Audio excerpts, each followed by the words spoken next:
Assalamualaikum warahmatullahi wabarakatuh. Kami dari kelompok 6 mata kuliah Manajemen Kelas Pendidikan Agama Islam.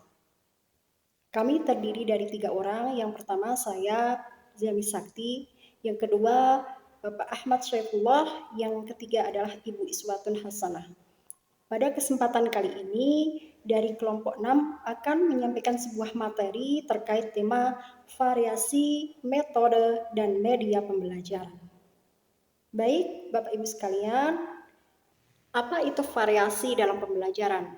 Variasi itu sendiri adalah keberagaman dalam metode, media, gaya, interaksi, serta situasi belajar itu sendiri.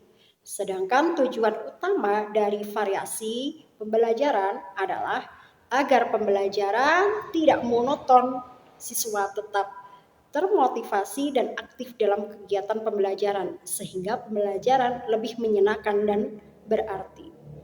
Kemudian ada yang namanya variasi metode pembelajaran, yaitu perpaduan berbagai cara dalam mengajar. Bisa dengan ceramah, tanya jawab, diskusi, atau kombinasi variatif. Hal itu disesuaikan dengan kebutuhan kelas. Selain itu, ada yang namanya media pembelajaran. Media pembelajaran merupakan sarana yang beragam dalam pembelajaran. Misalnya media visual, contohnya adalah penggunaan gambar, penggunaan peta, ataupun alat peraga yang lainnya. Yang kedua adalah media audio, contohnya adalah rekaman, suara guru itu sendiri, ataupun pengeras suara yang digunakan dalam pembelajaran. Dan audiovisual contohnya adalah seperti film dokumenter ataupun video pembelajaran, kemudian kuis interaktif edukatif ataupun jenis-jenis yang lainnya. Selanjutnya adalah tujuan dan prinsip variasi. Apa itu tujuan dari variasi dalam pembelajaran? Yang pertama tentunya adalah menghilangkan kebosanan dari siswa ataupun guru dalam mengajar. Yang kedua, meningkatkan motivasi dari siswa supaya memiliki semangat belajar yang lebih tinggi lagi.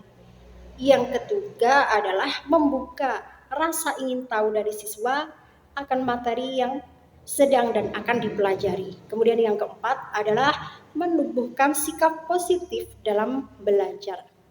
Sedangkan prinsip variasi dalam pembelajaran yang pertama adalah relevan. Media yang kita gunakan, metode yang kita gunakan itu relevan dengan tujuan pembelajaran yang akan kita laksanakan. Yang kedua, baik media ataupun metode yang kita gunakan, variasinya berkesinambungan antara satu dengan yang lainnya, sehingga tidak terjadi miss dalam pembelajaran itu sendiri. Yang ketiga adalah hal tersebut dilakukan dengan cara terencana, sehingga dengan pembelajaran yang terencana semua akan berjalan dengan baik dan tujuan dari pembelajaran itu akan terlaksana dengan baik. Untuk penjelasan yang selanjutnya saya berikan kepada sahabat saya Ibu Iswatun Hasanah. Assalamualaikum warahmatullahi wabarakatuh. Perkenalkan, nama saya Iswatun Hasanah. Saya dari kelompok 6. Kami di sini akan membahas sedikit tentang contoh variasi metode dan media pembelajaran. Yang pertama itu ada ceramah variatif. Ceramah variatif ini kita ini menjelaskan materi kepada siswa dengan diselingi dengan humor atau cerita inspiratif yang lainnya, atau bisa juga disajikan pertanyaan yang membuat murid itu berpikir. Kemudian yang kedua ada tanya jawab. Nah, ajak murid untuk ikut berpikir kritis, kasih kesempatan untuk berpendapat, dan yang terpenting itu jangan takut salah. Yang selanjutnya ada metode diskusi. Diskusi kita itu bagi murid menjadi beberapa kelompok, kemudian kasih mereka pertanyaan atau masalah yang berhubungan dengan agama, misal contohnya ya. Kemudian suruh mereka berdiskusi mencari solusi dari masalah yang dihadapi. Kemudian ada kombinasi metode. Kombinasi metode itu kita menggabungkan beberapa metode seperti ceramah, kemudian diselingi dengan menonton video, setelah itu ajak mereka untuk berdiskusi. Kemudian ada media pembelajaran. Media pembelajaran ini bisa menggunakan media visual seperti gambar-gambar yang menarik atau poster, grafik, atau juga bisa menggunakan komik.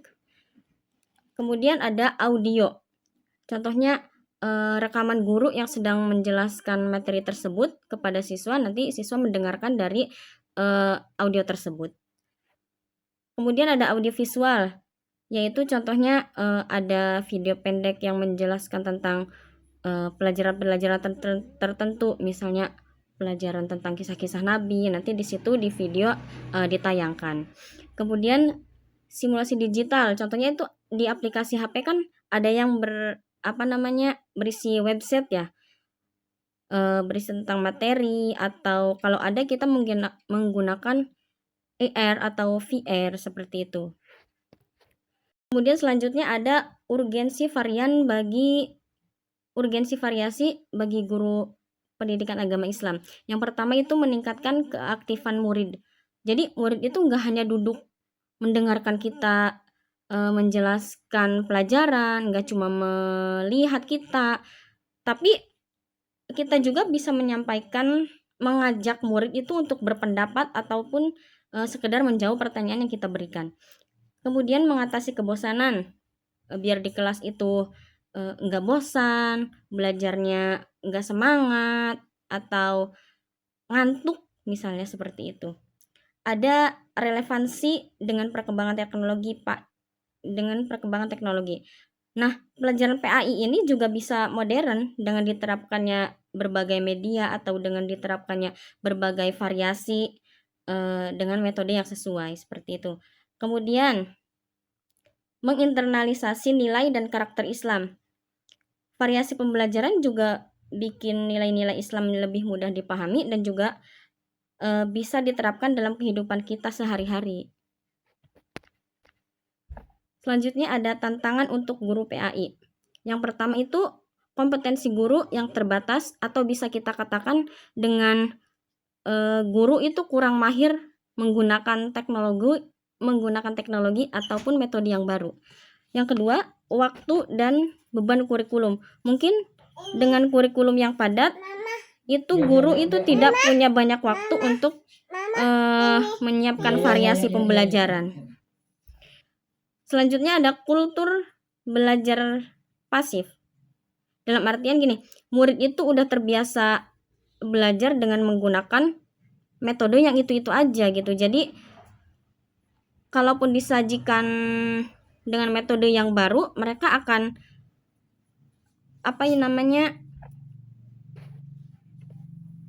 berinteraksinya mungkin sedikit demi sedikit.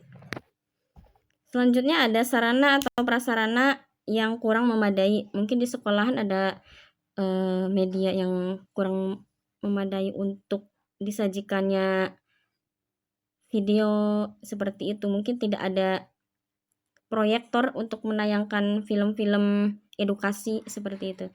Yang selanjutnya ada penilaian cenderung kognitif, yaitu penilaian hanya fokus kepada pengetahuan, bukan kepada akhlak. Bahkan kalau yang pertama dinilai itu harusnya dari akhlak ya, kemudian baru kita bisa nilai dari pengetahuan. Mungkin hanya sekian yang dapat saya sampaikan. Untuk penjelasan lebih lanjutnya lagi, saya persilahkan kepada Bapak Saiful. Mangga Pak Saiful. Terima kasih. Wassalamualaikum warahmatullahi wabarakatuh. Assalamualaikum warahmatullahi wabarakatuh. Saya Ahmad Syaifullah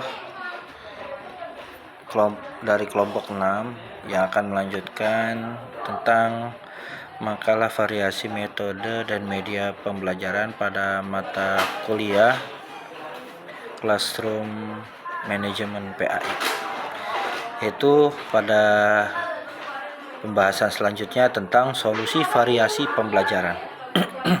Di mana ada beberapa solusi dalam melakukan variasi pembelajaran. Yang pertama tentang peningkatan kompetensi guru, di mana jika seorang guru ingin melakukan atau menentukan variasi dalam pembelajaran yang dilakukan di dalam kelas, tentunya seorang guru harus memiliki kompetensi yang baik ya, dan juga unggul ya, dimana dalam hal ini guru memiliki kreativitas dan juga bekal baik dalam sosial media, baik dalam materi ataupun kreativitas lain yang perlu dimiliki dalam melakukan variasi pembelajaran di dalam kelas. Lalu yang kedua ada media sederhana dan kontekstual. Tentunya dalam melakukan variasi di kelas atau dalam pembelajaran, kita butuh yang namanya media, walaupun sederhana dan juga kontekstual tetap dibutuhkan. Seperti contoh untuk media yang sederhana saja ya, walaupun secara kertas pun harus kita butuhkan gitu. Apalagi memakai media-media seperti media sosial atau media-media aplikasi yang lainnya yang sudah sangat canggih tentunya. Yang ketiga yaitu manajemen waktu yang efektif. Tentunya ketika kita melakukan variasi di dalam pembelajaran, kita harus memperhitungkan waktu-waktu dalam pembelajaran tersebut. Kita harus bagi pembelajaran tersebut dalam beberapa waktu sehingga cukup ya, cukup dalam satu mata pelajaran.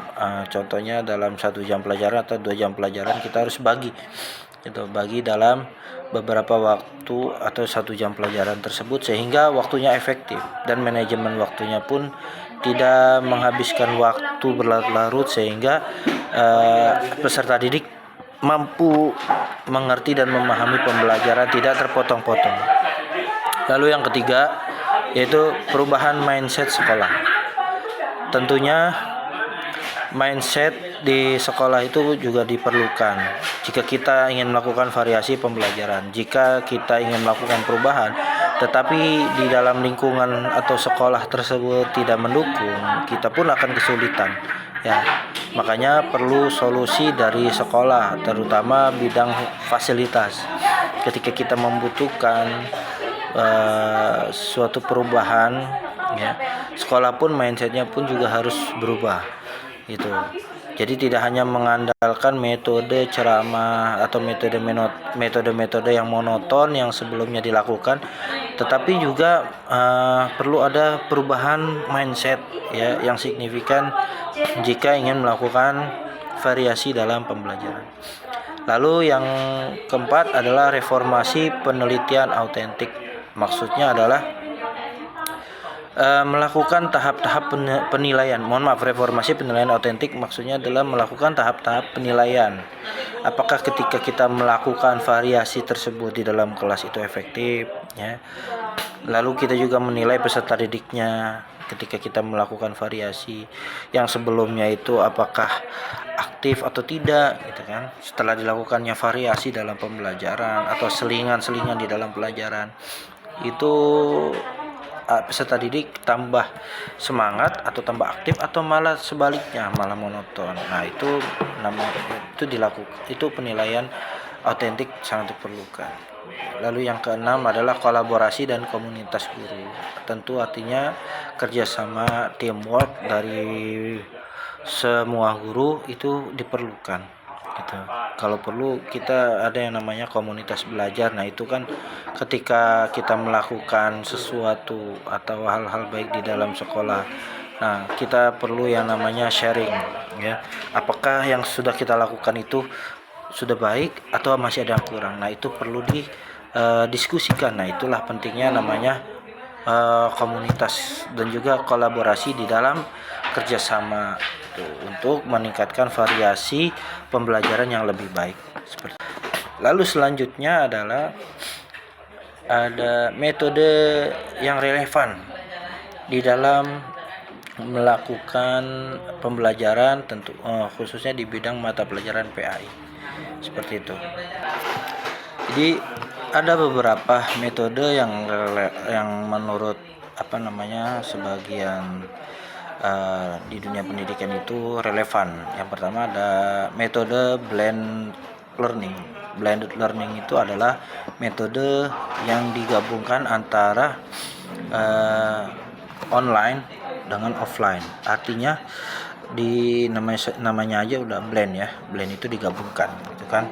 Pembelajaran online dengan offline. Contohnya seperti misalnya ketika kita melakukan ujian ya, kita memakai sistem GFOM ya, Google Form, atau juga kita pakai LMS gitu kan. Walaupun kita tetap muka, tetapi masih ada penilaian-penilaian keaktifan yang berbasis online. Lalu yang kedua yaitu problem based learning, di mana problem based learning ini adalah metode yang dilakukan agar peserta didik itu sejauh mana mampu untuk bisa menyelesaikan masalah-masalah yang dihadapinya gitu kan. Nah, PBL ini atau problem based learning ini diharapkan agar peserta didik ketika nanti selesai dalam pendidikannya, maka peserta didik mampu menghadapi masalah-masalah yang dihadapi serta bisa mencari solusi yang terbaik dalam menghadapi masalah tersebut. Lalu yang ketiga adalah storytelling. Storytelling itu mungkin bahasa kitanya adalah ceramah ya. Ini sudah umum ya. Bisa dengan kisah, riwayat dan lain sebagainya kalau untuk PAI ya, dalam hadis-hadis, dalam Al-Qur'an dan lain sebagainya. Lalu ada project based learning. Artinya ini adalah pembelajaran berbasis proyek, yaitu dengan menggunakan proyek-proyek atau melakukan proyek-proyek di dalam kelas, di dalam pembelajaran gitu, seperti melakukan penelitian atau apapun gitu kan contohnya. Lalu hasilnya nanti akan dirangkum dan diresum dari apa yang diteliti, dari proyek yang dilakukan gitu kan. Tujuannya adalah agar peserta didik ini mampu melihat keadaan sekitar, lalu menjelaskan dan menelitinya serta mengambil kesimpulan dari apa yang dilihatnya.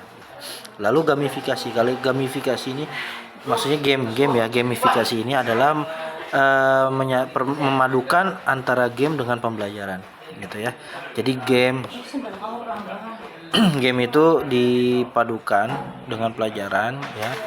Mau itu game-game online atau game-game yang berbasis offline dan lain sebagainya, itu dipadukan di dalam pembelajaran, divariasikan. Nah, dilihat seberapa aktif gitu kan peserta didik jika dilakukan game di dalam pembelajaran, seperti itu. Intinya dalam variasi metode dan media dalam membuat dalam pembelajaran itu adalah di mana variasi metode dan media itu adalah tujuannya membuat pembelajaran agar lebih hidup di dalam kelas ya, lebih aktif. Yang tadinya hanya mendengarkan gitu, tetapi kita ingin siswa lebih aktif lagi, bukan hanya sekedar mentransfer ilmu lalu mendengarkan, tetapi juga siswa dapat memecahkan masalah dari pelajaran yang diterimanya pada hari itu. Tantangannya adalah di mana kita harus mampu mengatasi atau menyesuaikan diri dengan inovasi dan kolaborasi serta media sosial yang saat ini sangat berkembang, sehingga kita dapat dan mampu menggunakan teknologi dengan bijak, khususnya di dunia pendidikan. Kuncinya adalah relevansi, kreativitas dan keaktifan guru, dan juga